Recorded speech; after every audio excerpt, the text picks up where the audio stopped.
और हमारे एक्सपर्ट से अब बातचीत की शुरुआत करते हैं और सोने में निवेश रणनीति हो या खरीदारी हो या कोई गोल प्लानिंग हो, कीमतों को लेकर के आकलन किया जा रहा है, उस पर बारीकी से अब सभी की राय हम यहाँ पर लेते हैं। अजय, शुरुआत मैं आपसे करना चाहती हूँ क्योंकि जैसे कि रिकॉर्ड हाई पर कीमतें पहुंचती हुई अब दिखाई दे रही हैं, चमक लगातार बढ़ती हुई जा रही है। बहुत बड़ा ट्रिगर अब एक रेट कट भी है जो कि काफी हद तक कीमतों में फैक्टर इन भी हो गया है।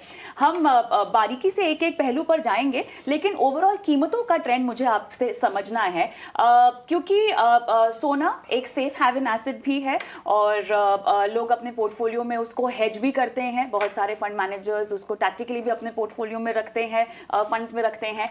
लेकिन पिछला एक दशक अगर मैं समझना चाहूँ, जो कि कई बार हम चर्चा में लेकर आए हैं आपके साथ, सभी के साथ बहुत बातचीत भी हुई है, निराश नहीं किया है इस एसेट क्लास ने, है ना। और जिस तरह के आप जियोपॉलिटिकल टेंशन कह दीजिए, रेट सिनारियो, ब्याज दर का सिनारियो आप समझ लीजिए, कीमतों को हमेशा बूस्ट मिला है और अब जो है रिकॉर्ड हाई पे कीमतें पहुंच चुकी हैं। कल, आज और कल सोने का। कविता, सबसे पहले बहुत बहुत धन्यवाद आपके इस बहुत ही खास शो में मुझे इनवाइट करने के लिए। निकुंज ने बहुत अच्छा टच किया। डिफरेंट लोगों के लिए गोल्ड का नज़रिया अलग होता है।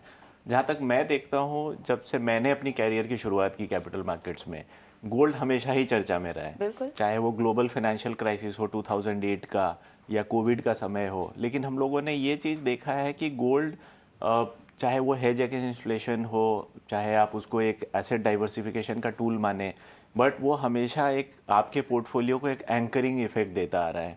और मुझे लगता है ये आने वाले समय में ये एंकरिंग इफेक्ट और ज़्यादा मायने रखेगा, क्योंकि अगर आप ग्लोबली चीज़ों को देखें, आज यूएस का डेट रिकॉर्ड हाई पे है, जियोपॉलिटिकल टेंशन्स हैं, उसके बावजूद भी इन्फ्लेशन के कंसर्न्स हैं, और ये सभी चीज़ें होने के बावजूद गोल्ड और इक्विटीज़ दोनों पैरेलली चले हैं। तो आने वाले समय में मुझे लगता है कि गोल्ड की चमक और बढ़ेगी करंट लेवल से, गिवन जो कंसर्न्स ग्लोबल मार्केट्स में हैं। और अगर आप नंबर्स की बात करें तो पिछले एक साल में हम लोगों ने करीब करीब 32% रिटर्न देखा है। लास्ट 5 साल में करीब 200% का रिटर्न है। तो ये किसी मायने में equity as an asset class से पीछे नहीं रहा है। तो मुझे लगता है ये, अगर आप ट्रेडिंग करते हैं या आप निवेशक हैं, तो आपको ये ध्यान रखना बहुत ज़रूरी है कि गोल्ड को आप इग्नोर नहीं कर सकते हैं। और सबसे इंटरेस्टिंग बात ये भी है, from gold investment point of view, आज आप किसी भी टिपिकल इक्विटी खरीदते हैं तो इक्विटी का एक जियोग्राफिकल रीच होता है। मैं आज रिलायंस का शेयर जाके अफ्रीका में नहीं बेच सकता हूँ, but for gold is a globally accepted currency.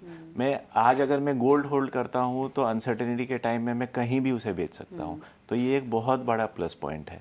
तो आई थिंक इन ऑल ये कहना चाहूँगा कि गोल्ड आपके पोर्टफोलियो में ज़रूर होना चाहिए। और आप डिसाइड करें कि आप किस एज ग्रुप, किस इनकम ब्रैकेट, किस रिस्क एपेटाइट कैटेगरी को बिलोंग करते हैं, बट गोल्ड आपके पोर्टफोलियो में ज़रूर होना चाहिए। बिल्कुल।